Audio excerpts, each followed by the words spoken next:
सत्रम स्वर्गाय लोकाय सहस्र समवासतः। 1000 वर्ष का दिव्य सत्संग करने के लिए सूत जी विराजमान है और सूत जी महाराज के सामने समस्त शोणिकादिक ऋषि अपने प्रश्नों को रखते हैं। प्रकार के प्रश्न कौन कौन से हैं? पहला प्रश्न, ध्यान से सुनना, यह प्रश्न बड़े सुंदर है। मैं कहा करता हूं कई बार कि प्रश्न जो संतों ने किए हैं वह हमारे लिए किए, ताकि हमारे मन में कोई प्रश्न खड़े ना हो, या जो हम सोच भी ना पाए वह संत पहले से ही प्रश्न करके उसका उत्तर मांगे। तो 6 प्रकार के प्रश्न हम सब इसमें प्रवेश करें। तो पहला प्रश्न कि मानव जीवन का परम धर्म क्या है? ऐसा धर्म जो व्यक्ति को करना ही करना चाहिए वो क्या है? वह उसका कर्तव्य बनता है कि यह तो करे ही करे, वह क्या है? आप हमें बताओ। मंदिर जाना धर्म है, परिक्रमा लगाना धर्म है, कथा सुनना धर्म है, आखिर धर्म क्या है? आप हमें बताओ। पहला प्रश्न। दूसरा, मंदिर में जब हम जाते हैं तो एक बड़ी विचित्र स्थिति पैदा हो जाती है। कोई कहता है शंकर जी सबसे बड़े हैं, कोई कहता है दुर्गा जी सबसे बड़ी है, कोई कहता है राम जी बड़े हैं, कोई कहता है कृष्ण जी बड़े हैं। हम बड़ा किसको मानते हैं? व्यक्ति कभी कभी उलझ जाता है। हमें बताइए कि बड़ा कौन है? तीसरा प्रश्न कि भगवान अगर अजन्मा है तो फिर भगवान ने जन्म कैसे लिया? चौथा प्रश्न कि भगवान के अवतार जो हुए हैं वह कितने अवतार हुए?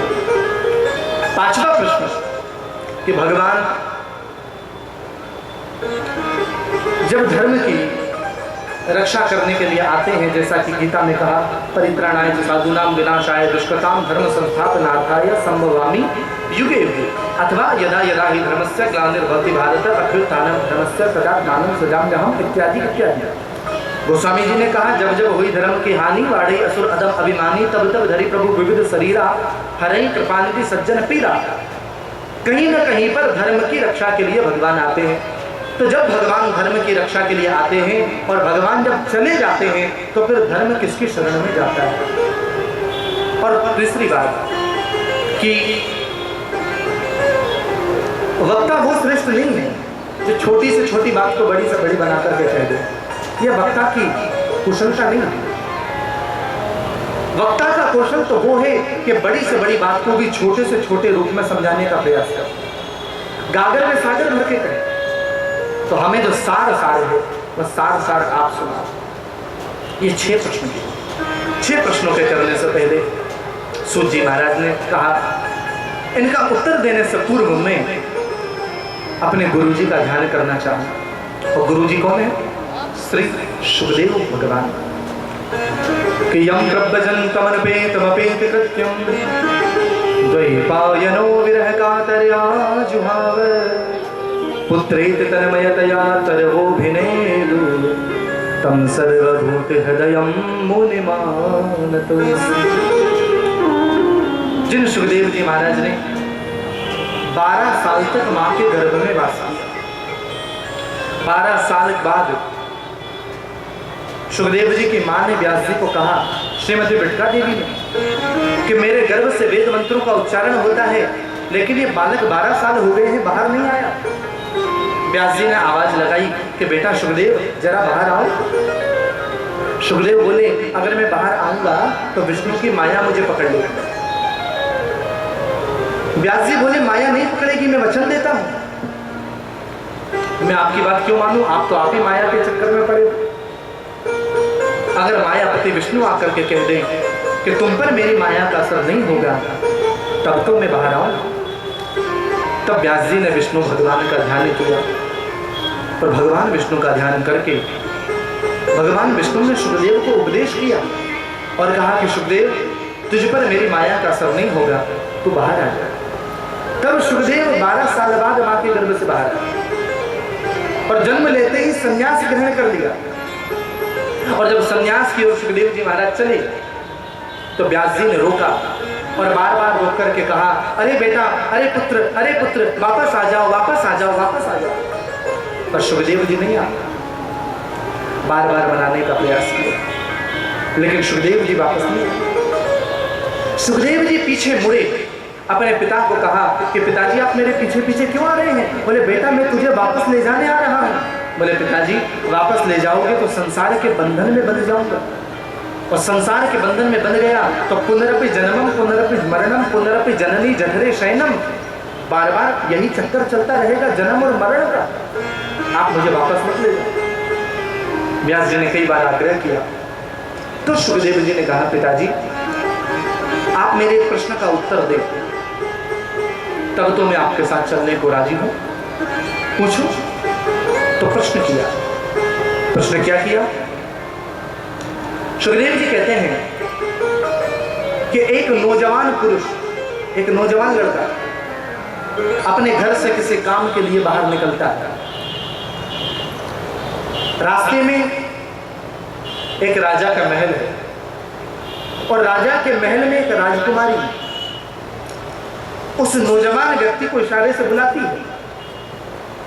वो व्यक्ति महल में छिपता हुआ महल के अंदर जाता है, और जैसे ही वह उस कन्या के कक्ष में पहुंचता है तो राजा की आवाज, उसके कदमों की आवाज सुनाई देती है कि राजा कमरे में आ रहा है। वह व्यक्ति घबरा जाता है कि अगर मुझे राजकुमारी के साथ में देख लिया तो राजा मुझे मार डालेगा, मैं क्या करूं? तो राजकुमारी को कहा कि मुझे कोई छुपने के लिए जगह बताओ। तो कहा कि इधर बगल में गड्ढा है, गड्ढे में कूद जाओ।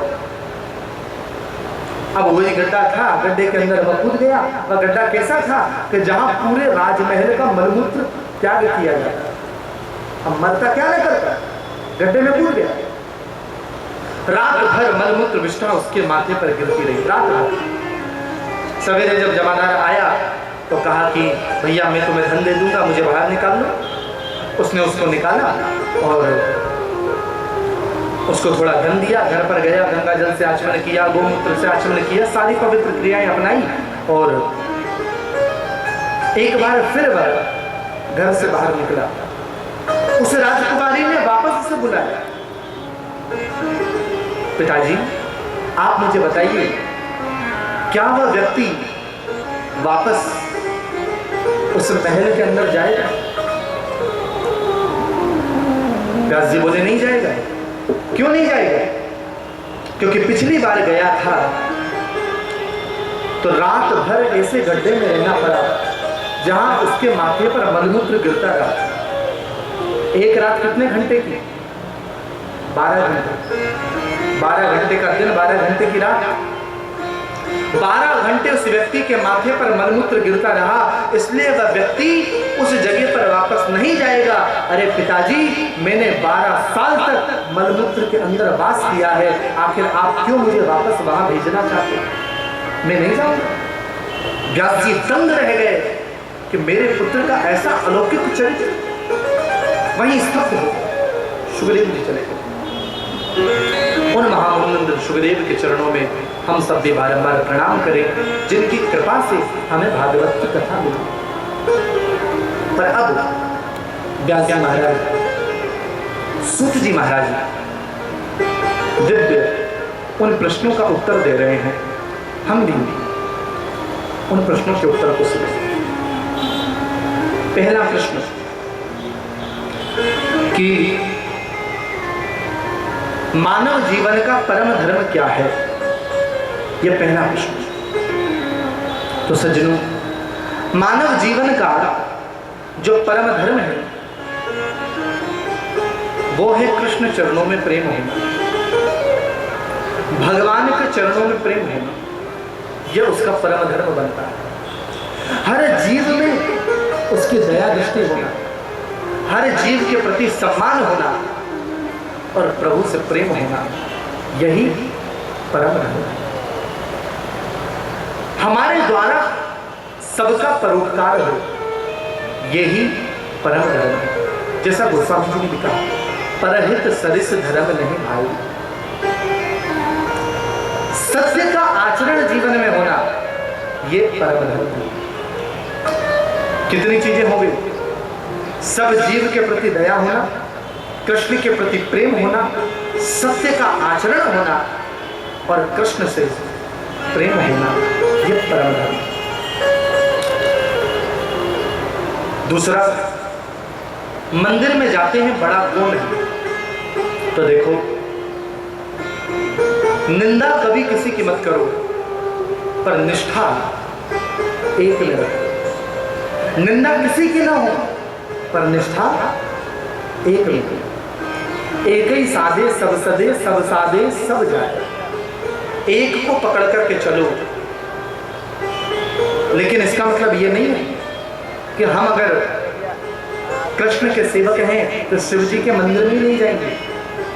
अरे शिव जी के मंदिर में भी जाओ, एक लोटा जल शिव जी को भी चढ़ाओ, उनको भी प्रणाम करो और उनसे हाथ जोड़ करके कहो, हे भोले बाबा ऐसी कृपा करना कि हमारे दिल में कृष्ण के प्रति जो प्रेम है वो प्रेम और बढ़ता चला जाए, और बढ़ता चला जाए, और बढ़ता चला जाए।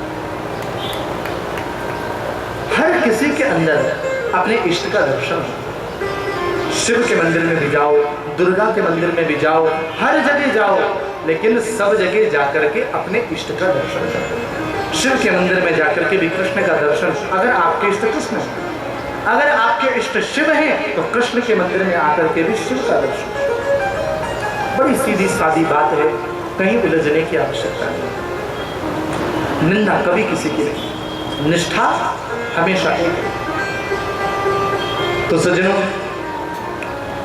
तीसरा कि भगवान अगर अजन्मा है तो भगवान अवतार क्यों लेते हैं? तो देखो, भगवान इसलिए अवतार नहीं लेते हैं। वो बात ठीक है, गीता में कहा गया और गोस्वामी जी ने भी कहा, ठीक है कि धर्म की हानि होती है और दुष्ट बढ़ जाते हैं, संतों पर कृपा करने के लिए भगवान अवतार देते हैं, ठीक है। लेकिन एक बात अगर हम विवेक पूर्वक विचार करें तो क्या वास्तव में भगवान इसलिए अवतार लेते हैं? आप जरा सोचिए, वह भगवान है, कोई छोटी मोटी चीज नहीं, वह ईश्वर है, कोई साधारण शक्ति नहीं। भगवान धर्म की स्थापना के लिए अवतार लिए। यह भगवान की शक्ति के अगर तुलना की जाए तो यह भगवान की उंगली के, सबसे छोटी उंगली के नाखून के कोने का भी काम नहीं कि धरती पर धर्म की स्थापना हो जाए। अरे भगवान को धर्म की स्थापना करने के लिए धरती पर आने की जरूरत नहीं है। भगवान तो वहां बैठे बैठे संकल्प कर ले कि धरती धर्ममय हो जाए तो धरती धर्ममय हो जाएगी, कोई आवश्यकता नहीं आने की। अब कोई कहे कि रावण को मारने, कुंभकर्ण को मारने, कंस को मारने के लिए भगवान अवतार लेते हैं, तो भैया यस्याह भूभंग मात्रेण है, जो अपनी बोहें को थोड़ी सी टेढ़ी कर देता है तो प्रलय हो जाता है, उसके लिए रावण कुंभकर्ण कोई बड़ी चीज है? वह केवल बोहों को टेढ़ा करे, आंखों को तिरछा करे, सारे दुष्ट समाप्त हो जाए। अब बताओ, तो न धर्म की रक्षा के लिए आते हैं, न दुष्टों के उद्धार के लिए आते हैं, तो भगवान आते क्यों हैं? फिर भगवान आते क्यों हैं? तो बड़ी सीधी सी बात, भगवान केवल अपने भक्तों के लिए आते। किसके लिए भगवान आते हैं? बोले जो भगवान की प्रतीक्षा करते हैं उनके लिए आते हैं। भगवान इसलिए नहीं आए कि भगवान को रावण को मारना था। अरे रावण को मारने के लिए अगर भगवान धरती पर आने की बात छोड़ो, अगर वन में ही जाना होता, राम जी अगर रावण को मारने जाते तो चतुरंगिनी सेना लेकर के जाते और रावण को मारकर आते, अयोध्या से सेना सजाते। कोई कहे कि ऋषि मुनियों के उद्धार के लिए, तो साहब ऋषि मुनियों के उद्धार के लिए जाते तो वन में क्यों भटकते? अयोध्या में बड़े बड़े यज्ञ करते, सारे ऋषि मुनि जंगल से उठ करके अयोध्या में आ जाते, सबको एक बार में दर्शन मिल जाता। लेकिन राम जी वन में क्यों गए? शबरी वनवासिनी होती न जो, प्रभु राम न होते वनवासी। शबरी अगर प्रतीक्षा में नहीं बैठी रहती तो मेरे राम भी वन की ओर नहीं जाते, कभी नहीं जाते। इन भक्तों के दर्शन देने के लिए ही भगवान आते, और कोई कारण नहीं उस निराकार के साकार बनने। और निराकार साकार जब तक नहीं होगा तब तक वह समझ में नहीं आएगा। देखो, कई निराकार की उपासना करते हैं। हमारे धर्म में भी निराकार की उपासना, वह निराकार है, शब्द ब्रह्म है, उस निराकार की उपासना करो। लेकिन फिर भी साकार में उपासना करने वाले ज्यादा मिलते हैं। क्यों? क्योंकि संतों को लगता है कि निराकार को भजने से ज्यादा सरल है साकार को भजने। साकार को भजने से प्रेम जागृत होगा। ऐसे समझो कि वह निराकार हमारी पकड़ में नहीं आए। एक बात बताओ, नदी बह रही है, हमने मुट्ठी में हाथ में जल उठाया और जल को पकड़ने का प्रयास किया, तो क्या जल पकड़ में आएगा? आएगा क्या? फैल जाएगा, मुट्ठी में जल नहीं बचेगा। अच्छा, जल को पकड़ना हो तो क्या करें? कटोरी लो, कटोरी में पानी भरो, पानी को फ्रीजर में रखो, और कटोरी जब फ्रीजर के अंदर जाएगी तो वह पानी जम जाएगा और वह बर्फ बन जाएगा। अब कटोरी में से बर्फ निकालो और बर्फ को पकड़ लो। अब आप मुझे बताओ, क्या पानी में कुछ मिलाया तब वह बर्फ बना? अरे पानी को बस फ्रिज में रख दिया, बर्फ बन गया। पानी को फ्रिज में रखा, वह बर्फ बन गया, और बर्फ को बाहर निकाल करके रख दिया, वो पानी बन गया। पानी और बर्फ में कोई अंतर नहीं है, लेकिन पानी था तब तक पकड़ नहीं पा रहे थे, बर्फ बन गया तो पकड़ में आ गया। कहने का अभिप्राय क्या है कि वह परमात्मा है तो निराकार, लेकिन निराकार साकार कब बनेगा? बोले जब आप अपने भाव निष्ठा की कटोरी में निराकार परमात्मा को रख के भक्ति के फ्रिज में रख दोगे तो वह निराकार ही साकार बनकर आपके सामने आ जाएगा। फिर उस साकार को पकड़ना बड़ा आसान हो जाएगा। सज्जनों, निराकार यानी असीम, साकार यानी ससीम, और ससीम हुए बगैर असीम को नहीं पकड़ा जा सकता। ध्यान देना, ऐसे समझो, एक नदी दो किनारों के बीच में बहती है। जैसे गंगा दो किनारों के बीच में बह रही है। बहती हुई गंगा समुद्र तक पहुंच जाती है, गंगा सागर में मिल जाती है। अच्छा, अगर एक काम किया जाए कि नदी के किनारों को तोड़ दिया जाए तो क्या होगा? नदी के किनारों को तोड़ दिया जाए तो नदी तालाब बन जाए। नदी के किनारों को तोड़ दिया जाए तो नदी तालाब बन जाएगी। स्वरूप तो बड़ा हो जाएगा, लेकिन आप बताइए तालाब कहीं पहुंचेगा? तालाब पहुंचता तो नहीं। तालाब का स्वरूप तो बड़ा हो जाता है, लेकिन तालाब वहीं के वहीं रहता है। नदी का स्वरूप सकड़ा होता है, लेकिन नदी सागर तक पहुंचती है। कहने का अभिप्राय क्या है? ये दो किनारे मर्यादा के किनारे हैं, विधि निषेध के किनारे हैं। विधि निषेध में कलिमल हरनी, विधि निषेध के दो किनारे, और विधि निषेध के दो किनारों के मध्य में जो नदी चल रही है वह नदी सागर तक पहुंच रही है। यानी नदी ससीम है, तालाब असीम है, लेकिन नदी अगर असीम हो गई तो तालाब बनकर रह जाएगी, कहीं पहुंचेगी नहीं। नदी ससीम हो गई तो सागर तक पहुंच जाएगी। इसी प्रकार साकार से हम भी ससीम को अगर भजेंगे तो हम भी एक दिन कृष्ण चरणों तक पहुंच जाएंगे। तो सज्जनों, श्रीमद् भागवत महापुराण की कथा उस साकार स्वरूप का बोध कराती। निराकार का भी वर्णन है, निराकार की भी अपनी महिमा है, लेकिन भैया ज्यादा सरल है कि परमात्मा को साकार रूप से भजो, और कोई बंदिश नहीं, जो आपको पसंद आए, जैसा स्वरूप आपको पसंद आए। अरे किसी को गंभीर राम जी अच्छे लगते, किसी को छेल छबीले नटखट कन्हैया अच्छे लगते, और कोई कहता है कि भैया हम तो केवल डमरू बजाने वाले बम भोले में ही मस्त हैं, तो फिर वो अपनी मस्ती में मस्त है। जैसा वो पसंद आए, तत्व सब एक है, तत्वता में कोई भिन्नता नहीं है, तत्वता में कोई भिन्नता नहीं, सब एक है। अरे भैया, पावर हाउस से वही बिजली आ रही है, वही बिजली हमारे घर में पहुंच रही है, वही बिजली करंट रूप से एसी में लगा दी तो ठंडक देने लगी, वही बिजली करंट रूप से हीटर में लगा दी तो गर्माहट देने लगी, वही बिजली करंट रूप से पंखे में लगा दी तो हवा देने लगी, वही बिजली माइक में लगा दी तो आवाज प्रदान करने चमकने लगी।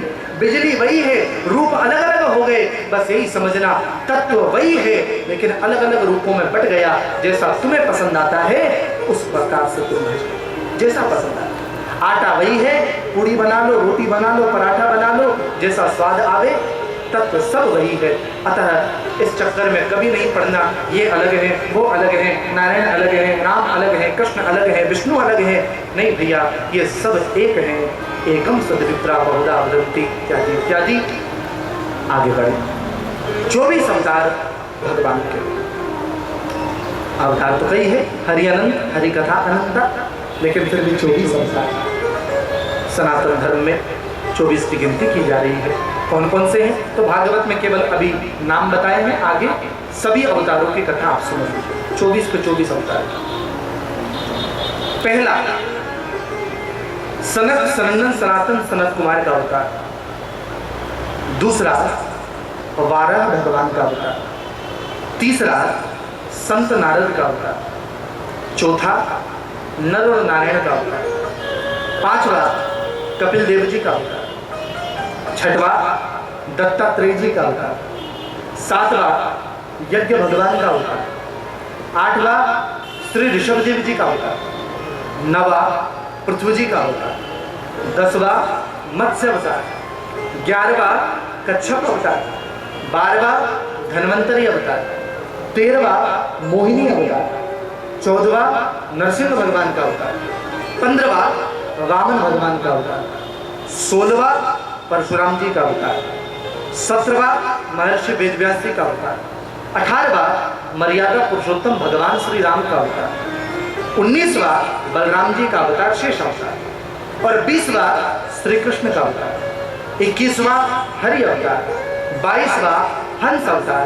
23वां बुद्ध अवतार और 24वां कल्कि अवतार। 23 हो चुके हैं, 24वां बाकी है। 4,32,000 साल का होता है कलयुग। 8,64,000 साल का होता है द्वापर। 12,96,000 साल का होता है त्रेता। 17,28,000 साल का होता है सतयुग। कलयुग के लगभग 5,000 वर्ष कुछ निकल चुके हैं, और जब कलयुग के 800 वर्ष शेष रह जाएंगे तब भगवान उत्तर प्रदेश मुरादाबाद जिला संबलपुर ग्राम विष्णु यश नाम के ब्राह्मण के यहाँ कल्कि का अवतार धारण करके आएंगे। ये 24 अवतार। अब सूत जी महाराज आगे की कथा करें कि वह परमात्मा हर रूप से हर जगह विराजमान है, लेकिन प्रकट कहाँ होगा? तो गोस्वामी जी के शब्दों में सुनो कि हरि व्यापक सर्वत्र समाना। हरि व्यापक सर्वत्र समाना। हरि व्यापक सर्वत्र समाना। हरि व्यापक सर्वत्र समाना। प्रेम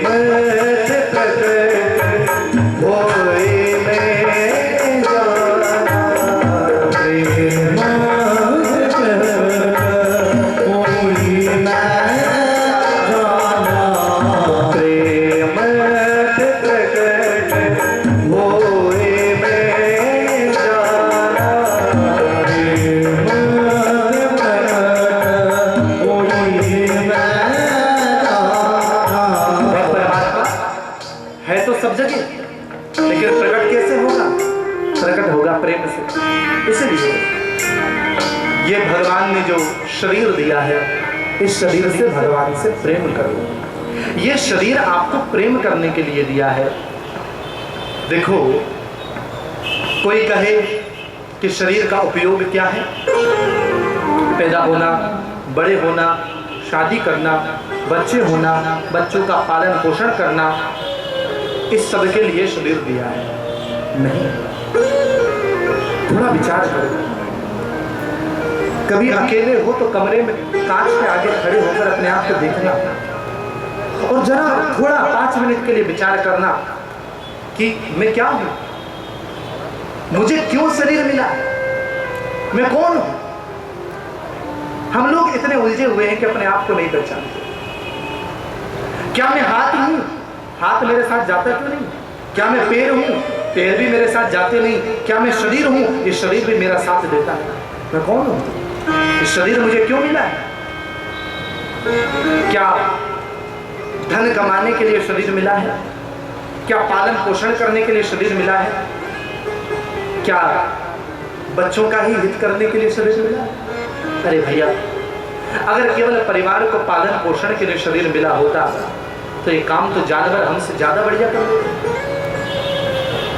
अरे हमारे घर के अंदर एक बच्चा, दो बच्चा, तीन बच्चे, चार बच्चे होंगे, कई जानवर 10-10, 12-12 बच्चे एक साथ पैदा कर रहे हैं और फिर भी उनका पालन पोषण कर।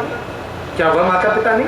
वह भी अपने बच्चों का पालन पोषण कर रहे हैं, वो भी अपने बच्चों की रक्षा कर रहे हैं। हर प्रकार से पशु भी अपने बच्चों का पालन पोषण और अपने शरीर का भरण पोषण करता है। तो क्या शरीर के भरण पोषण और बच्चों के पालन पोषण के लिए शरीर मिला है? नहीं, ये शरीर कृष्ण से प्रेम करने के लिए मिला है। अन्य योनि में भगवान से प्रेम नहीं कर पाओगे। मनुष्य योनि ऐसी है कि भगवान से प्रेम इससे जागृत हो, क्योंकि मनुष्य योनि ही मात्र ऐसी है जिसमें कथा सुन सकोगे और कथा प्रीति को बढ़ाएगी, भगवान से प्रेम को बढ़ाएगी, कृष्ण से प्रेम आपका जागृत करेगा। इसलिए मनुष्य शरीर मिला है। मनुष्य शरीर आप ये ना सोचें 84 लाख योनियों का चक्कर होता है और 84 लाख योनियों के बाद में मनुष्य शरीर मिल जाता है।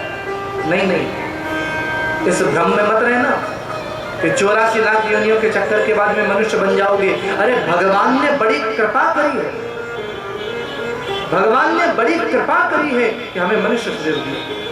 84 लाख योनियों के बाद मनुष्य शरीर नहीं मिलता। 84 लाख योनियों के बाद मिलता तो गोस्वामी जी ये नहीं कहते कि बड़े भाग मानुष तन पावा, बड़े भाग मानुष तन पावा, बड़े भाग मानुष तन पावा, बड़े भाग मानुष तन पावा, सुर दुर्लभ सदगन धरि गावा, सुर दुर्लभ सदगन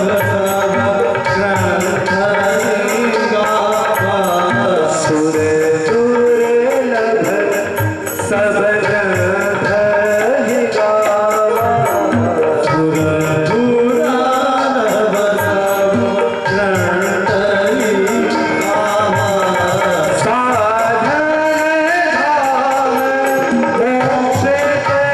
करिवा, साधन धाम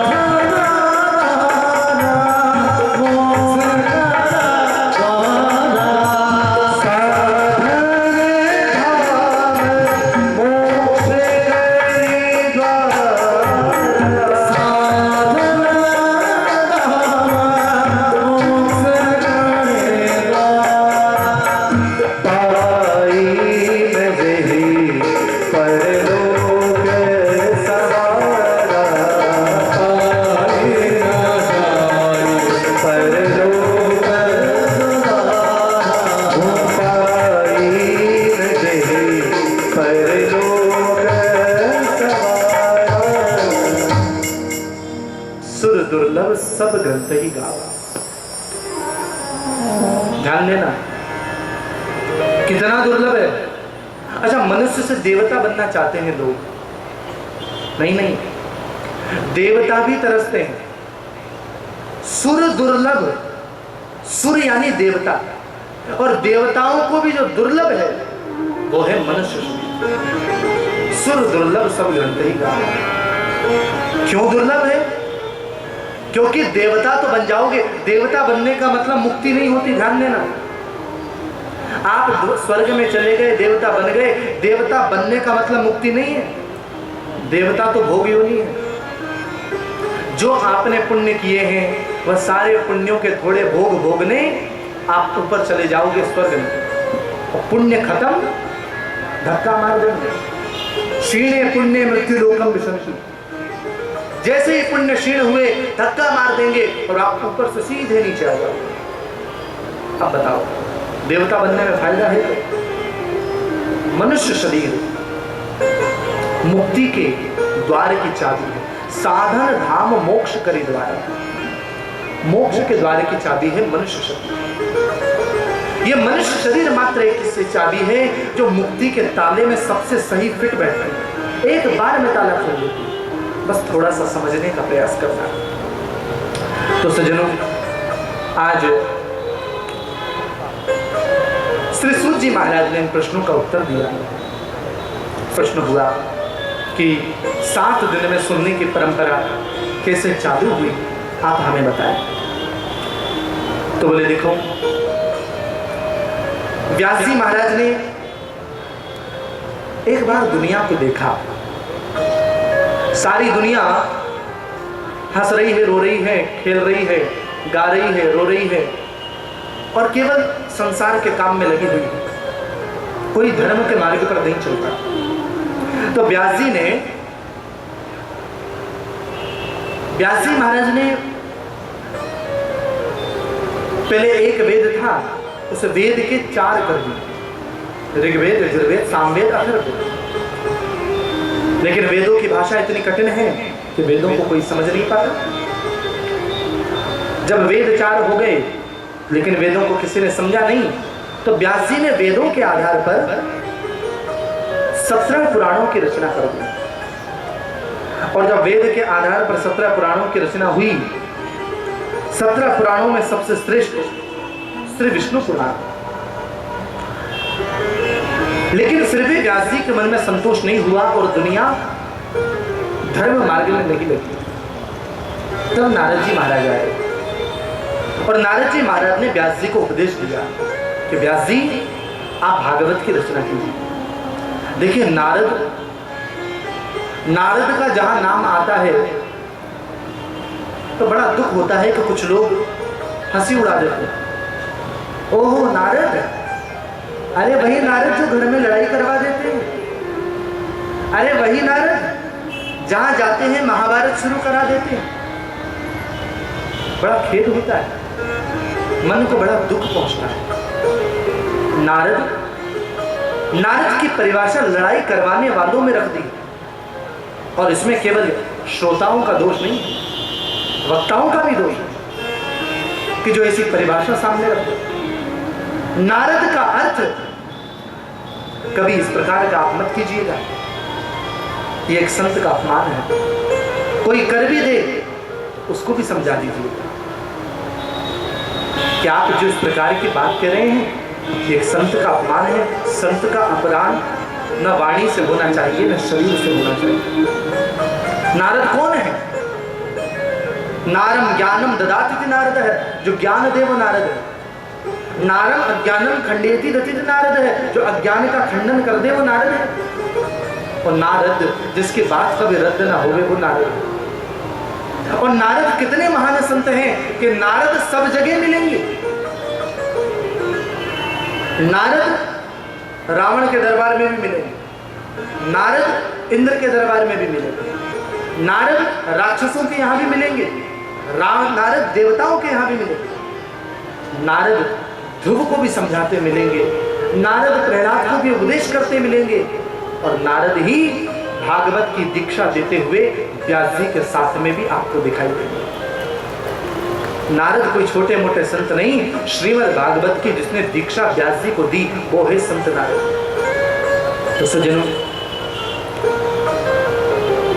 भागवत की जब लिपि को आप देखेंगे, भागवत की जब टीका को आप दर्शन करेंगे, तो नारद जी ने जहां जहां जो कुछ कहा वहां लिखा है नारद उवाच अथवा नारदो वाच, कि नारद ने कहा। लेकिन व्यास जी को जब उपदेश किया तो नारद वाच नहीं लिखा है, यहां लिखा है श्री नारद वाच। श्री बाद में लगाया, पहले नहीं लगाया, अथवा श्री और कहीं नहीं लगाया, श्री केवल यहीं लगाया जहां भागवत सुना रहे हैं।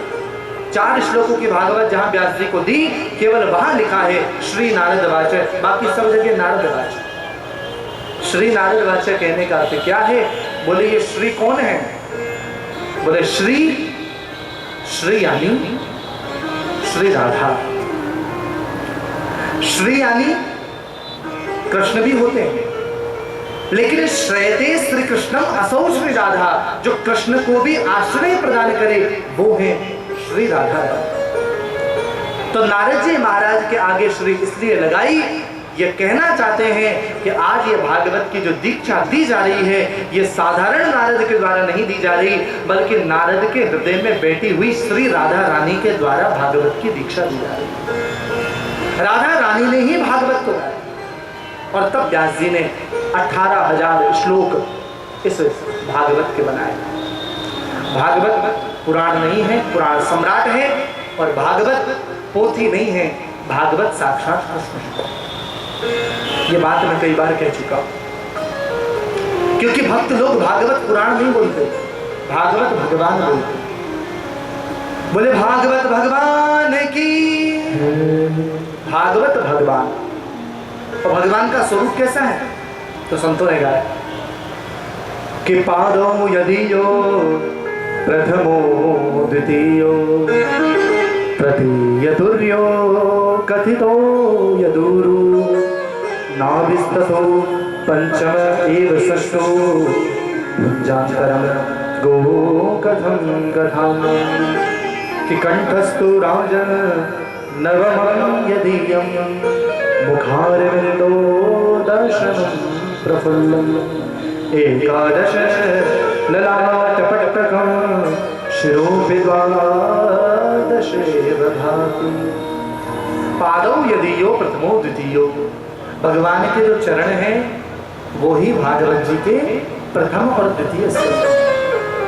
बाकी बिहारी जी खड़े हुए हैं, दर्शन करो, बाकी बिहारी जी के 2 चरण हैं, वो ही भागवत का प्रथम स्कंद है और वही भागवत का द्वितीय स्कंद। पादौ यदीयो प्रथमो द्वितीयो तृतीय तुर्यो कथितो यदुरु। तीसरा और जो चौथा स्कंद है ये भगवान की जंघा प्रवेश है। 5वां और 6ठा स्कंद यह भगवान की नाभि है। 7वां और 8वां स्कंद यह भगवान के दोनों हाथ हैं। 9वां स्कंद भगवान का कंठ है। 10वां स्कंद भगवान का सुंदर मुखारविंद है।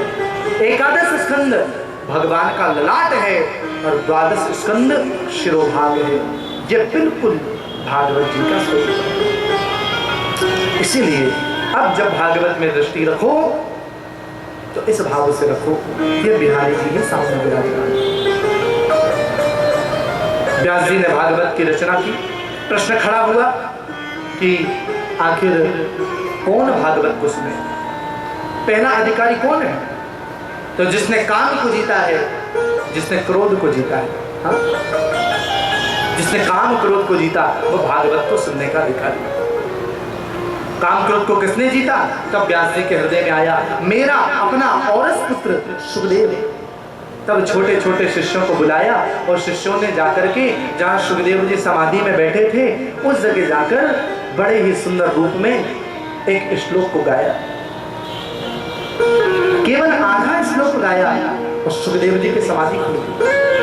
कैसा श्लोक है कि वरहापीडवनटवर वपुः कर्णयो कर्णिकारं विभ्रदवासः कनककपीशं वेदयन्ती च माता रन्ध्रान् वेणोरधरसुदया पूरयन् गोपवृन्दै वृन्दारण्यं स्वपदरमणं प्राविशद गीतकीर्ति। आप जरा भगवान का दर्शन करो कि सायकाल हो रहा है और भगवान काली कामरी ओढ़ करके अपने हाथ में बंशी लेकर समस्त गायों के बीच में अपने गोकुल की ओर वापस लौट रहे हैं। सुंदर डूबता हुआ सूरज भगवान के मुखारविंद के ठीक सामने है और डूबते हुए सूरज की हल्की हल्की गर्मी से भगवान के माथे पर, भगवान के मुखारविंद पर छोटी छोटी छोटी छोटी पसीने की बूंदें आ गई हैं। और गाय के खुर से उड़ने वाली धूल जब भगवान के चेहरे पर पसीनों की बूंदों पर चिपक जाती है तो ऐसा लगता है सफेद रंग के मोतियों से किसी ने गोपाल के चेहरे को सजा दिया हो। ऐसा सुंदर भगवान का स्वरूप है। सुखदेव जी का तो मन प्रफुल्लित हो गया, इतना सुंदर भी कोई हो सकता है क्या? आगे गाओ, आगे गाओ। शिष्यों ने हाथ जोड़ के कहा इतना ही आता है महाराज, ज्यादा सुनना है तो गुरु जी के पास चलो। सुखदेव जी ने सोचा, अरे भैया, किसी का स्वरूप सुंदर हो जरूरी नहीं उसका स्वभाव भी सुंदर हो। स्वरूप सुंदर होने से स्वभाव सुंदर हो यह पता नहीं लगाया जा सकता। व्यास जी के पास आए, व्यास जी ने दूसरा श्लोक रटाया और दूसरा श्लोक सुखदेव जी के सामने है। दूसरे श्लोक में क्या है? इसमें स्वभाव का वर्णन है। और स्वभाव कैसा है मेरे गोविंद का? कि अहोबकीयं स्तनकालकूटं जिघांसयापाय यदा प्रसाद्वी लेभे गतिं धात्र्योर्चितां ततुल्यं कं वा दयालुं शरणं व्रजेम। अरे जरा देखो तो सही, माँ की दृष्टि रखी और कहा कि ये मुझे माँ की तरह दूध पिलाएगी तो इसे भी मैं माँ की ही गति प्रदान करूँ। दूसरा को भी माँ की गति प्रदान कर दी।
प्रभु की शरण में उतरा कि पाहि पाहि महायोग्य देव देव जगतपते।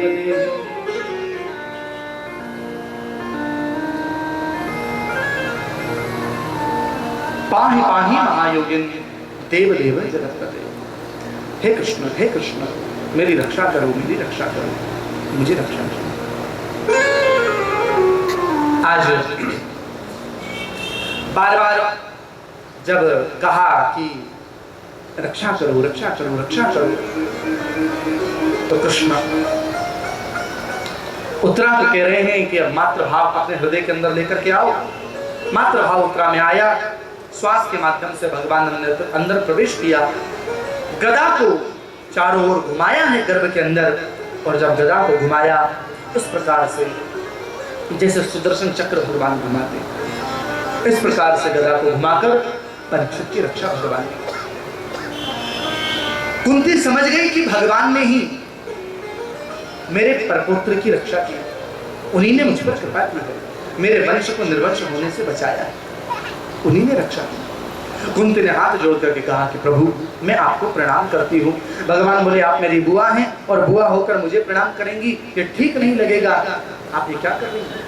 बोले लाला यही तो नाटक बड़ा विचित्र लगता है, किसी को बुआ बनाते हो, किसी को फूफा बनाते हो, किसी को माँ बनाते हो, किसी को बाबा बनाते हो, पर ये क्यों भूल जाते हो कि जगत के परबाबा तो केवल तुम ही हो?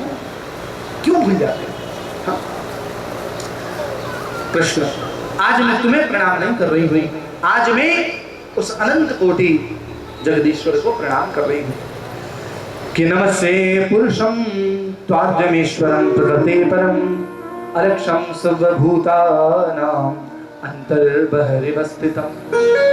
अंदर बाहर सब जगह जो विराजमान है, जो परमात्मा संसार में है, जो परमात्मा संसार में होकर के भी संसार से दूर है, और जो परमात्मा दूर होते हुए भी कण कण के अंदर विराजमान है, मैं उसे प्रणाम करती हूँ। माँ प्रणाम कर रही हो बुआ तो कुछ मांग भी लो। तो कुंती ने मांगा, और क्या मांगा? बोले कृष्ण आप मुझे दुख दे दो। विपदा संतूर शश्वत तत्र तत्र जगत गुरु भवतो दर्शनम यस्यात् अपुनर्भव दर्शनम। हे कृष्ण आप मुझे दुख दे दो, दुख दे दो, दुख दे दो। आप बताइए, क्या मंदिर में जाकर भगवान के पास जाकर कोई दुख मांगता है क्या? कोई नहीं मांगता। अरे भगवान के सामने तो सब सुख सुविधा मांगते हैं, कोई दुख नहीं मांगता। लेकिन कुंती ने दुख मांगा। क्यों मांगा? क्योंकि दुख भगवान की याद करा करके रखता है और सुख भगवान को भुला देता है। जीवन में दुख आता है तो भगवान की याद अपने आप आ जाती है, कुछ करना नहीं पड़ता। रात्रि के अंधेरे में चलते हैं गाड़ी से तो अपने आप हनुमान चालीसा बोलने लग जाते हैं। लेकिन कोई कहे कि ऐसे ही पाठ कर लिया करो भैया, तब पाठ नहीं होगा। दुख में भगवान याद आते हैं। और माँ कह रही है कि ऐसा दुख मुझे नहीं चाहिए, ऐसा सुख मुझे नहीं चाहिए जो सुख तुम्हारी याद भुला देता हो। ऐसे दुख को तो मैं बार बार अपने माथे पर रखूं जिस दुख से तुम्हारी याद आती है। कि सुख के माथे सिल पड़े जो हरि हृदय से जाए, बलिहारी माँ दुख की जो पल पल नाम जपाए। ऐसे दुख को बार बार माथे पर रखना चाहिए तो तुम्हारी याद कराता। हाँ? सबने कुछ न कुछ मांगा। सुभद्रा ने भी मांगा। क्या मांगा? हे कृष्ण ये जो मेरा मन है ये राजहंस है, और आपका जो चरण है यह पिंजरा है। आप ऐसी कृपा करो कि मेरा मन रूपी राजहंस आपके चरण रूपी पिंजरे में जाकर के फंस जाए, और ऐसा फंसे कि दोबारा कभी आपके चरणों से दूर न जाए। ऐसी मुझ पर कृपा करो। कुंती माँ को भगवान ने दुख नहीं दिया, वहीं पर भगवान रुक गए। और फिर आगे परीक्षित जी का जन्म हुआ। परीक्षित का नाम भगवान ने परीक्षित रखा, और फिर भीष्म से युधिष्ठिर को उपदेश कराया। युधिष्ठिर को उपदेश भगवान ने भी किया, लेकिन युधिष्ठिर के समझ में नहीं आया। ध्यान देना, युधिष्ठिर को वही समझाया जो भगवान ने अर्जुन को समझाया था गीता के रूप में। वही युधिष्ठिर को समझाया, अर्जुन के समझ में आ गया, लेकिन युधिष्ठिर की समझ में नहीं आया। क्यों नहीं आया? सीधी सी बात है, युधिष्ठिर जी बड़े हैं, कृष्ण छोटे हैं। और उपदेश जब हो तो इसका बड़ा अंतर पड़ता है। हाँ ठीक है, अपना ही बच्चा है, बढ़िया प्रवचन कर लेता है, दो चार बढ़िया बातें बोल लेता है, बढ़िया कर लेता है। क्यों? छोटा है ना, अपना ही बच्चा है। लेकिन वही बात जो एक बच्चा बोल रहा है किसी बूढ़े के मुंह से सुनाई देगी, एक ही बार में दिमाग में आ जाए। और बच्चे के मुंह से सुनाई देगी, हाँ अपना ही बच्चा है, बढ़िया बोलता है, ठीक बोलता है। ध्यान दें, युधिष्ठिर जी कृष्ण को बच्चा समझते हैं, और अर्जुन शिष्यस्ते हम साधिमाम काम प्रपन्नम, मैं आपका शिष्य हूँ, आप मेरे गुरु हैं। और गुरु मानकर के अर्जुन बात मानते हैं, इसलिए अर्जुन के समझ में ज्ञान आ जाता है। युधिष्ठिर बच्चा समझकर सुनते हैं तो सब ऊपर से चला जाता है। इसलिए भीष्म को समझाया कि आप उपदेश करें, और भीष्म के सामने कन्हैया युधिष्ठिर को लेकर के आए, और भीष्म ने भगवान का दर्शन किया, पांडवों को उपदेश किया कि दान धर्मान राज धर्मान मोक्ष धर्मान विभागशः स्त्री धर्मान भगवत धर्मान समासव्यास योगतः। दान धर्म क्या होता है, राज धर्म क्या होता है, ये सब पता है। हम गृहस्थी हैं, हमको ज्यादा से ज्यादा मेहनत करनी चाहिए, ज्यादा से ज्यादा मेहनत करके खूब धन कमाना चाहिए, लेकिन उस धन को कमाकर धन का 10वां भाग हमेशा दान के लिए रख देना चाहिए। ये तन मिला है, इस तन से खूब भागदौड़ करनी चाहिए, इस तन से खूब मेहनत करनी चाहिए, लेकिन इस तन का थोड़ा समय संत की सेवा में भी निकालना चाहिए। ये मन हमें भगवान ने दिया है, इस मन से खूब चिंतन करना चाहिए, इस मन के द्वारा भगवान की भी याद करनी चाहिए। कीर्तन पवित्र सेवा किए, धन पवित्र कर दान, मन पवित्र हरि भजन सो होत त्रिविध कल्याण। तन मन धन तीनों से भगवान की सेवा कर। खूब उपदेश दिया। अब राजा ने, भीष्म ने कह दिया, अब मैं किसी से कोई बात नहीं करना चाहता हूं, अब केवल मैं कृष्ण से बात करना चाहता हूं। कन्हैया के सामने अब हाथ जोड़ नहीं सकते, सारे शरीर में तो बाण लगे हैं, क्या करूं?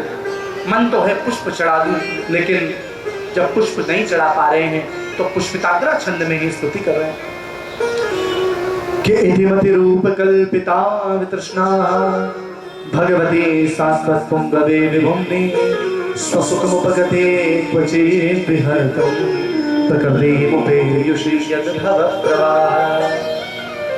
हे कृष्ण, मैं आपके चरणों में प्रणाम करता हूं। मैं मरने जा रहा हूं और मरते मरते मेरी एक आपके चरणों में गुजारिश है। बोले बताइए। मेरी एक बेटी है, उस बेटी से आपकी शादी कराना चाहता हूं। बोले भीष्म ब्रह्मचारी है, इसको बेटी कहां से आ गई? तो कहा इतिमति रूप कल्पिता वितृष्णा, ये जो मेरी मति है, ये जो मेरी बुद्धि है, यही मेरी बेटी है। ये मति दूषित तो हो गई थी दुर्योधन का अन्न खाके, लेकिन बाण मार करके एक एक बूंद रक्त अर्जुन ने निकाल दिया, बुद्धि पुनः शुद्ध हो गई। अब इस शुद्ध बुद्धि का विवाह मैं आपसे कराना चाहता हूं, और यही होना चाहिए। हमारी में जो बुद्धि है, इस बुद्धि का विवाह भगवान से करा। बुद्धि का विवाह भगवान से हो गया तो बस आपका काम बन गया। जब तक बुद्धि भगवान में विवाह, भगवान को स्वामी नहीं मानेगी, उनसे विवाह नहीं करेगी, तब तक संसार में भटकती रहेगी। और बुद्धि के जब एकमात्र स्वामी कृष्ण बन गए तो फिर संसार से यही उबार देगी। तो सज्जनों, भीष्म ने स्तुति की है, खूब प्रभु का निवेदन किया है। ऐसो कौन उदार जगमाही बिन सेवा जो द्रवही दीन पर राम सरिस को नाई। कौन होगा इतना उदार? अपने भक्ति की प्रतिज्ञा न टूटे, चाहे मेरी प्रतिज्ञा टूट जाए। हाँ? भीष्म कहते हैं प्रभु मुझे आज भी याद है, मैंने प्रतिज्ञा की थी कि मैं कृष्ण से शस्त्र उठवा कर रहूंगा। आपने प्रतिज्ञा की थी कि मैं शस्त्र नहीं उठाऊंगा, और मैंने कह दिया था कि आज जो हरे शस्त्र न कहा हूं तो लाजो गंगा जननी को शांतनु सुत न कहा हूं। आज अगर मैंने शस्त्र न उठवा दिया तो मैं गंगा पुत्र नहीं। और प्रभु जब मैंने बाण मारे अर्जुन पर तो आप भी घबरा गए कि अर्जुन को मार ही डालेगा क्या बूढ़ा बाबा। तब आप रथ से नीचे कूद गए और आपने रथ का चक्का उठा करके मेरी तरफ आप दौड़े। धरती कांपने लगी, क्योंकि भगवान प्रतिज्ञा तोड़ दे तो धरती रसातल में चली जाती। धरती कांपने लगी, भगवान का उत्तरीय वस्त्र जमीन पर गिरा, मानो ये संदेश लेकर के गया हूं, अरे धरती चिंता मत कर, मैंने मेरे भक्त की प्रतिज्ञा रखने के लिए अपनी प्रतिज्ञा को तोड़ा है आज। और धरती समझी, दिग्गजों ने संभाला, और भगवान जब दौड़े भीष्म पितामह की ओर, ये दृश्य बड़ा अद्भुत है, जैसे किसी हाथी की ओर कोई सिंह दौड़ता। वही झांकी मेरे हृदय में आ जाए और इसी झांकी को लेकर मैं मर जाऊं, बस यही मैं चाहता हूं। बोले मरना क्यों चाहती हो? तुम्हें इच्छा मृत्यु का वरदान है, जब तक चाहे जी सकती हो। हरे कृष्ण, जिंदगी भर यही सोचते रहते हैं कि एक बार मरते समय कृष्ण का नाम निकल जाए मुंह से तो जीना सफल हो जाएगा, लेकिन आज वही कृष्ण मेरी आंखों के सामने खड़ा है। इतनी सुंदर मौत को छोड़कर कोई जीना क्यों चाहेगा? हाँ हे कृष्ण, यही कृपा करो कि मरते समय आपकी झांकी मेरे सामने, कि इतना तो करना स्वामी जब प्राण तन से निकले, गोविंद नाम लेकर मेरे प्राण तन से निकले, गोविंद नाम लेकर मेरे प्राण तन से निकले। इतना तो करना स्वामी जब प्राण तन से निकले,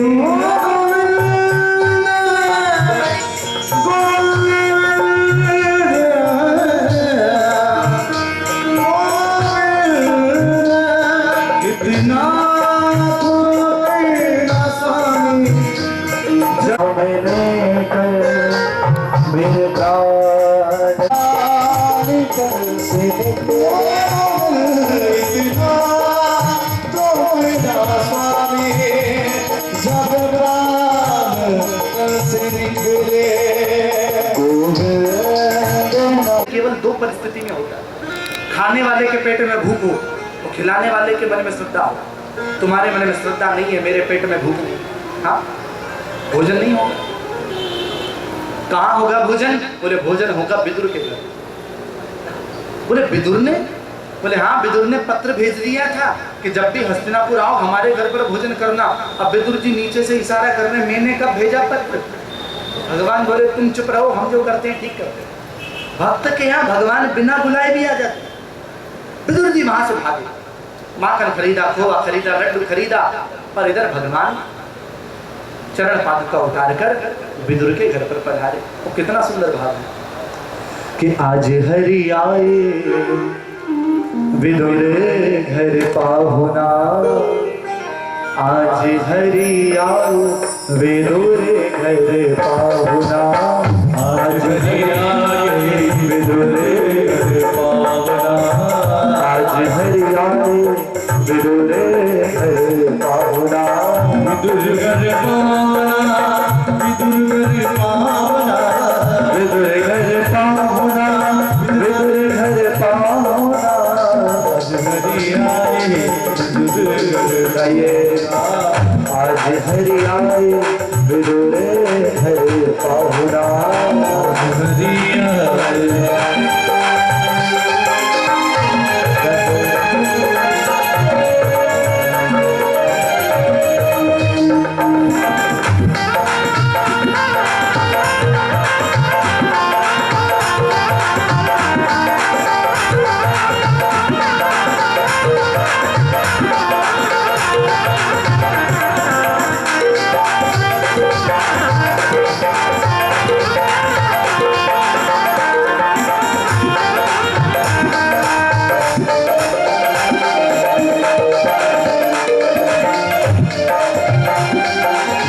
विदुर नहीं घर थी विदुरानी, विदुर नहीं घर थी विदुरानी, आवत देखे सारंग पानी, आवत देखे सारंग पानी, आवत देखे सारंग पानी, आवत देखे सारंग पानी, भोजन काज मौला हो, भोजन काज आज हरि आए विदुर घर पाहुना, आज हरि आए विदुर पाहुना, विदुर घर पाहुना, विदुर घर पाहुना, विदुर घर पाहुना, विदुर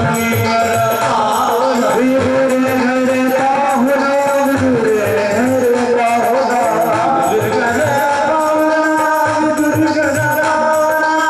विदुर घर पाहुना, विदुर घर पाहुना, विदुर घर आइए विदुर घर पाहुना, आज हरि आए विदुर घर पाहुना, आज हरि आए विदुर घर पाहुना, आज हरि आए। और जब विदुर के यहाँ आए तो विदुरानी ने क्या खिलाया?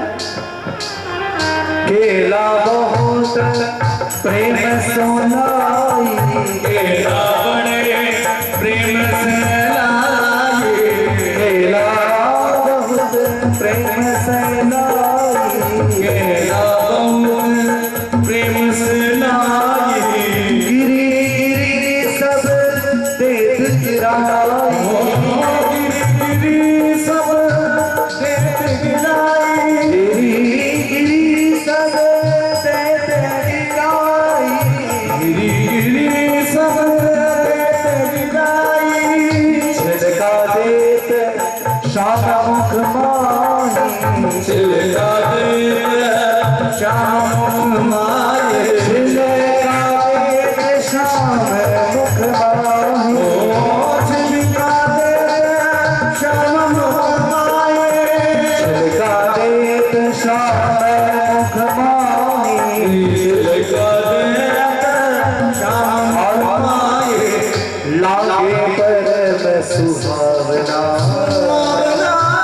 लागे परम सुहावना आज हरियाय विदुर पाहुना आज हरियाय विदुर पाहुना आज हरियाय विदुर पाहुना आज हरियाय विदुर आज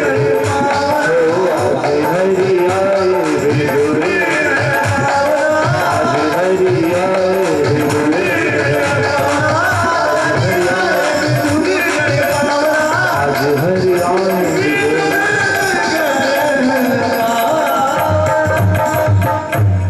बोले भक्तवत्सल भगवान की जय।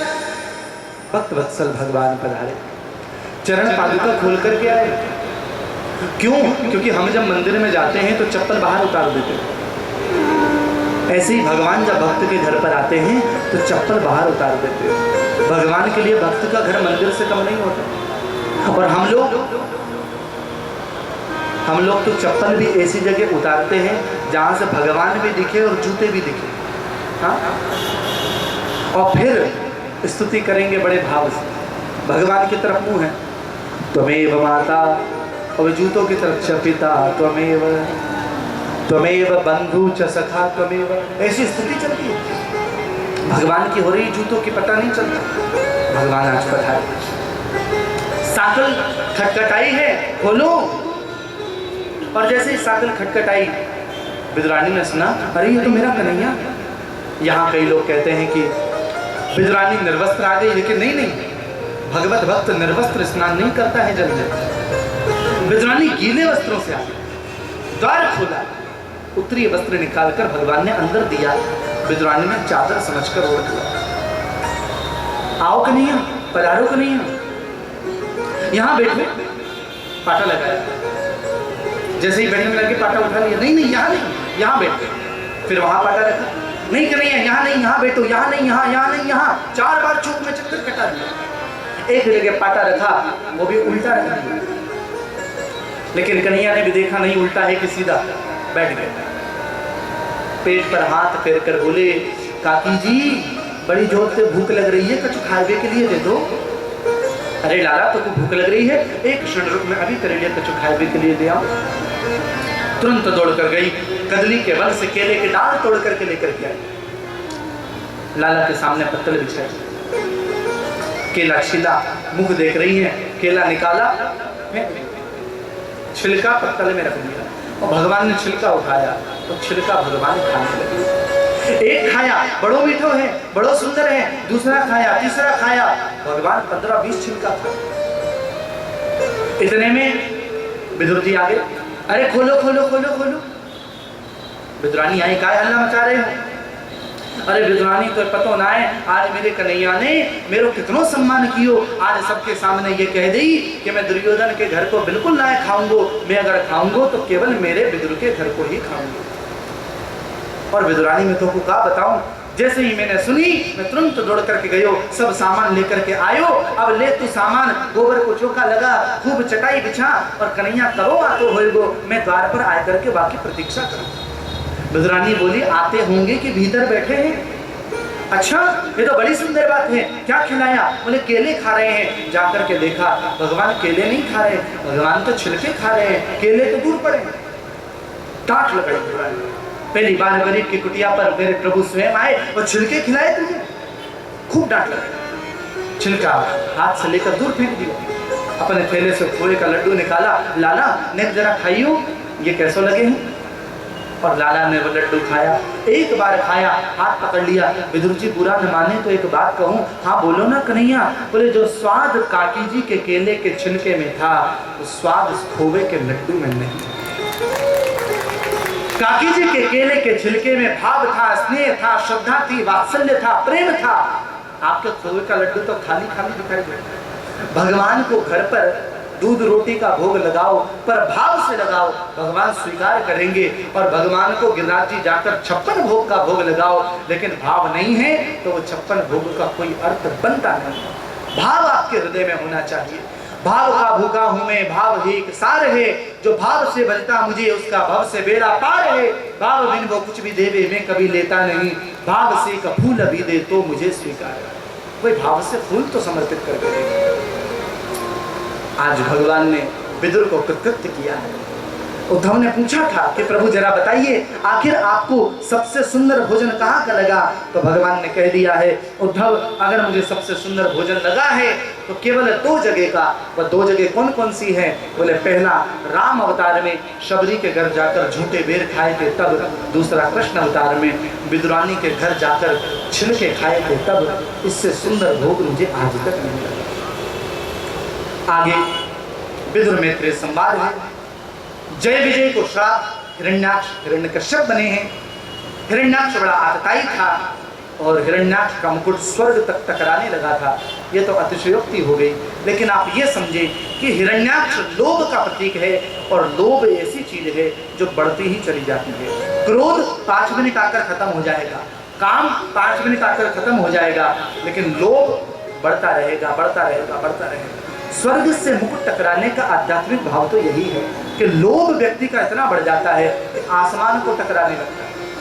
आज भगवान ब्रह्मा की नासिका से देवताओं की प्रार्थना पर वारा बन करके आए और भगवान ने हिरण्याक्ष का उद्धार आज किया है। बोले श्री वारा भगवान की। पृथ्वी देवी की रक्षा की है, डाल पर पृथ्वी को लेकर के आए। पृथ्वी को हुआ अभिमान तो भगवान ने पृथ्वी को दर्शन कराया श्री राम वृंदावन का। पृथ्वी बोली मेरा प्रलय हो गया था, ये बगीचा कैसे बच गया? बोले सारी दुनिया का प्रलय हो सकता है लेकिन मेरे वृंदावन का प्रलय कभी नहीं हो सकता। तीर्थों का गुरु है पुष्कर, तीर्थों का राजा है प्रयागराज। एक बार तीर्थों के राजा ने आकर के कहा कि महाराज अगर बेइज्जती करवानी थी तो राजा क्यों बनाया? क्या मतलब? बोले सारे तीर्थ मुझे कर देते हैं, टैक्स भाड़ा, लेकिन ये जो वृंदावन है ना, ये वृंदावन मुझे कर नहीं देता। तो भगवान बोले अरे तीर्थराज प्रयाग, मैंने तुझे तीर्थों का राजा बनाया था, अपने घर का राजा थोड़ी बनाया था। वृंदावन मेरा घर है। हाँ, वृंदावन भगवान का घर है। श्रीधाम वृंदावन को अगर आप भौतिक आंखों से देखोगे, श्रीधाम वृंदावन को अगर आप पिकनिक मनाने की आंखों से देखोगे तो वृंदावन में टूटे फूटे मकान, गंदी नालियों के अलावा कुछ नहीं दिखेगा। लेकिन वृंदावन को भक्ति का चश्मा लगाकर देखोगे तो वृंदावन के ब्रज की कण-कण में श्री राधा माधव का वास आपको दिखाई देगा। वृंदावन धन्य है। वृंदावन का वास कौन नहीं चाहता? भगवान के एक परम भक्त हुए श्री हरिराम व्यास जी महाराज। मैं प्राय उनकी कथा कहता हूं क्योंकि वह वृंदावन के बड़ी सुंदर महत्ता को दर्शाते हैं। हरिराम व्यास जी ओरछा के हुए। ओरछा आप जानते हैं, झांसी के पास ओरछा, रामलला का बहुत सुंदर मंदिर, आप कभी दर्शन करें। ओरछा के अंदर निवास करते श्री हरिराम व्यास जी और 52 रियासतों के राजा उनके ये गुरु थे। 52 रियासतों के राजा हरिराम व्यास जी शास्त्रार्थ करते, सबको हराते, सबको हराते, हराते हराते विद्वानों को हराते हुए काशी पहुंच गए, क्योंकि काशी का बड़ा नाम है विद्वानों में। और काशी के अंदर विद्वानों से शास्त्रार्थ करके समस्त काशी के विद्वानों को हरा दिया। सारे काशी के विद्वान विश्वनाथ भगवान के शरण में गए। प्रभु कोई बाहर से पंडित आया और हम सबको बिल्कुल धुन में मिला गया, सारी विद्वता हमारी एक कोने में रख दी, आप कृपा करो, काशी का नाम है विद्वानों में, आप ही कुछ करो। तो विश्वनाथ भगवान एक बूढ़े का वेश बना करके आए। जहां हरिराम व्यास जी रुके हुए थे वहां गए, शिष्य बाहर था। महाराज जी अंदर हैं? कहाँ है? हमें मिलना था, मैं सूचना देता हूँ। अंदर गए, सूचना दी कि कोई आया है। हरिराम व्यास जी बोले भीतर भेजो। बूढ़े बाबा भीतर गए। हरिराम व्यास जी ने कहा कि कहो महाराज, शास्त्रार्थ करना है? बताओ, शास्त्रार्थ करने आए हैं? बोले नहीं महाराज, मैं शास्त्रार्थ क्या करूंगा, मेरे तो बस 1-2 जिज्ञासा थी, वो आप शांत कर दें। बोले हाँ पूछो। महाराज मुझे ये बताइए, शास्त्र पढ़ने का फल क्या है? शास्त्र पढ़ने का फल क्या है? बोले शास्त्र पढ़ने का फल है विद्या का प्राप्त होना। शास्त्र पढ़ोगे विद्या प्राप्त होगी। ठीक है महाराज। अच्छा ये बताइए, कि विद्या का फल क्या है? बोले विद्या का फल है विवेक प्राप्त होना, विद्या से विवेक मिलेगा। बहुत सुंदर आपने बताया। अब ये बताइए कि विवेक करता क्या है? बोले विवेक सत असत का विवेचन करता है। सत और असत में जो फर्क करे वो है विवेक। तो सत क्या है, असत क्या है, ये जानकारी प्रदान करे वो है विवेक। बहुत सुंदर महाराज आपने बताया। अच्छा ये बताइए कि जब व्यक्ति में विवेक आ जाए तो उसे क्या करना चाहिए? बोले सीधी सी बात है, जब व्यक्ति में विवेक आ जाए, सत और असत का ज्ञान हो जाए तो सत को पकड़ना चाहिए, असत को छोड़ना चाहिए। बहुत सुंदर आपने बताया महाराज। तो सत्य क्या है और असत क्या है ये भी आप मुझे बता दीजिए। बोले सत्य है भगवान और असत है संसार। सीधी सी बात, सत्य भगवान है, असत संसार है। तो बूढ़े बाबा मुस्कुराए और बोले बाबा मैं यही आपसे पूछना चाह रहा हूँ कि आपने इतने शास्त्र पढ़े, आपने बड़े बड़े विद्वानों को हराया, क्या आपने शास्त्र पढ़कर विद्या प्राप्त की? और अगर विद्या आपको मिली तो विद्या के द्वारा क्या आपके पास विवेक आया? और अगर विवेक आया तो क्या आपको सत्य और असत का ज्ञान हुआ? और अगर सत्य और असत का ज्ञान हो गया तो क्या आपने सत्य परमात्मा को पकड़कर असत संसार को छोड़ दिया? आपने समझ भी नहीं किया। विद्या का अभिमान लेकर बैठे हो महाराज, ज्ञान का अभिमान लेकर बैठे हो। अगर ज्ञान है तो फिर असत संसार को छोड़ दो, सत भगवान को पकड़ो। क्यों फिर ब्राह्मणों को दिल दुखाने में लग रहे हो? क्यों ब्राह्मणों को परास्त करने में लग रहे हो? क्यों आखिर उनको दुखी करने में लग रहे हो? तुम साधारण नहीं हो, तुम विशाखा सखी के अवतार हो। तुम वृंदावन जाओ और जाकर बिहारी जी की सेवा करो। हरिराम दास जी चरणों में लेट गए, आप कोई साधारण नहीं हो सकते। बूढ़े बाबा के वेश में कोई और थोड़ा ही था। बूढ़े बाबा के वेश में तो साक्षात विश्वनाथ भगवान थे। तुरंत भगवान शंकर प्रकट हो गए और भगवान ने अनंत आशीर्वाद प्रदान किया। वही हरिराम व्यास जी पहुंचे वृंदावन और एक बार वृंदावन आ गए तो वृंदावन छोड़कर के हरिराम व्यास जी कभी गए नहीं, कभी नहीं।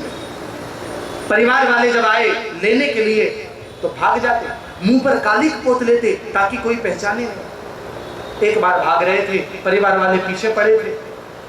इतने में ठाकुर जी के राजभोग का समय हो गया। एक मेथरानी उधर से निकल रही थी, उसके हाथ में ठाकुर जी के राजभोग की प्रसाद था, कड़ी थी, उसकी डलिया में रखी थी। अब जब देखा कि अरे जाके पास तो मेरे नाना को प्रसाद है, तो जाकर के झोली पसार दी उसके हाथ और झोली पसार करके कहा अरे बहन तुम मुझको ये प्रसाद दे दे। बोले बाबा आप ये प्रसाद मेरे हाथ को पाओगे? अरे नहीं बाबा मैं आपको नहीं दे सकूँ। अरे बोले बाबरी ये तेरो प्रसाद थोड़े ही है, ये तो मेरे बिहारी जी को प्रसाद है, तुम मुझको दे दे। अब बेचारी वो संकोच बस दे नहीं रही है। उधर उसके सारे घर वाले आए, हरिराम व्यास जी के सारे घर वाले, और देख रहे क्या अरे ये तो झोली पसार करके प्रसाद मांग रहा है, ये तो पागल हो गया है। खूब आंखों में आंसू भर करके प्रसाद मांगा तो उसने उठा करके कड़ी में से एक पकौड़ी निकाल करके और हरिराम व्यास जी के हाथ में रख दी। हाथ में जैसे ही प्रसाद आया तुरंत हरिराम व्यास जी खा गए, आंखों से आंसू गिर गए, मेथरानी के चरणों में लेट गए कि तूने मुझे वृंदावन का वास दिला दिया। सारा परिवार छोड़ करके आज चला गया, वृंदावन का वास तो दिला। उस विधाता ब्रह्मा से हरिराम व्यास जी ने मांगा अरे विधाता अरे विधिना मुझे कभी देना, तो वृंदावन का वास कि एहो विधिना तो पे अचरा पसार मांगू, जन्म जन्म दीजो याहि ब्रज बसी। अरे विधाता हम तुझसे झोली फेरा कर मांग रहे हैं कुछ क्या कि जन्म जन्म हमें वृंदावन का वास कि एहो विधिना तो पे अचरा पसार मांगू, जन्म जन्म दीजो याहि ब्रज बसी। हाँ, ये ब्रज का वास ही आप मुझे प्रदान करो। जो वृंदावन सबसे सुखद है, जो वृंदावन बैकुंठ से भी प्रिय है, ऐसा वृंदावन तुम मुझे प्रदान करना।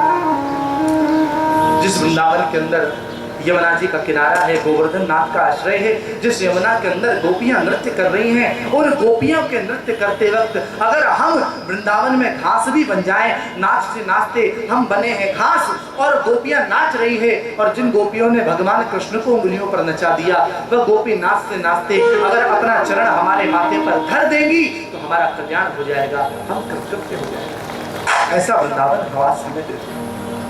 ये मांगा है रामदास जी ने, और हम भी वृंदावन की ओर चले। आज की कथा को दे विश्राम, प्रेम से ले प्रभु का नाम। कल पुनः समय अनुरूप कथा आरंभ होगी। आप सभी लोग समय से ही कथा में आकर के अपने अपने स्थान को सुनिश्चित करें और बड़े भाव से भगवत कथा का श्रवण करेंगे। अभी सब लोग श्री वृंदावन बिहारी लाल का शुभ नाम का स्मरण वंदन करते हुए आरती को प्रस्थान करेंगे। आप लोग चलोगे मेरे साथ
मोरहू बनाओ तो बनाओ वृंदावन को, भूल जाओ मोरहू बनाओ वृंदावन को।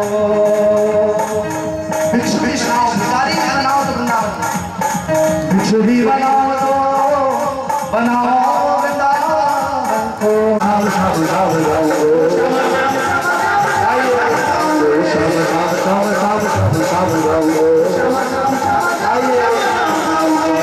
चलो रे श्री वृंदावन, चलो रे श्री वृंदावन, राधा जी को।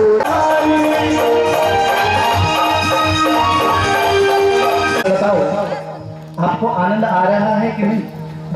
कितना आ रहा है? किस किस को आ रहा है? और भैया जब वृंदावन जाना ही है तो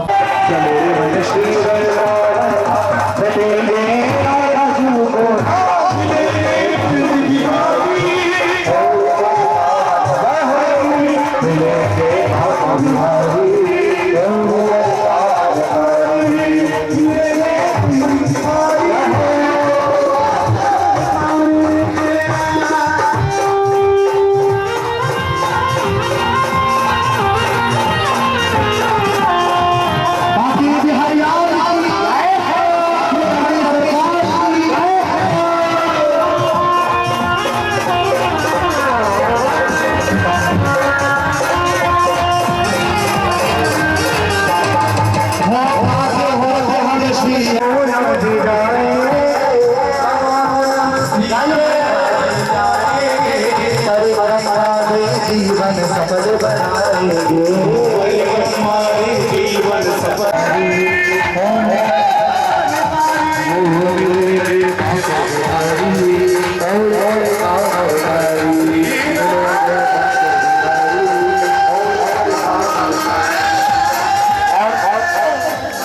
ऐसे नहीं मिलेंगे। जब राधा नाम गाओगे तो मिलेंगे। तो 2 मिनट के लिए दोनों हाथ खड़े करके सभी लोग राधे राधे राधे राधे राधे राधे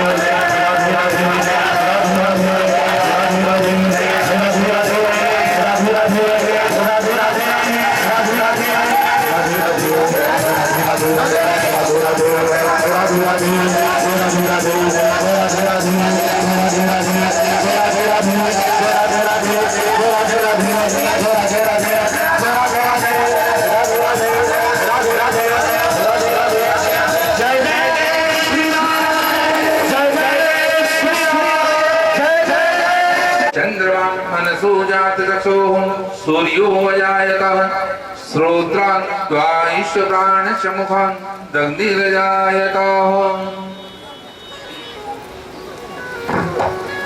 अपने लाडले की आरती उतारा भी सकी, अपने लाडले की आरती उतारा भी सकी, श्याम सुंदर की आरती उतारा भी सकी, श्याम सुंदर की आरती उतारा भी सकी, उतारा भी सकी, श्याम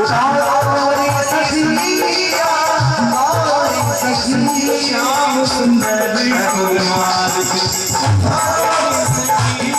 श्याम सुंदर की आरती उतारी सखी, ओ दिल मुझे शीश नसाए, मोर मुझे शीश नसाए, मेरा दीन सी मेरा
ओम अस्तु परम जलाल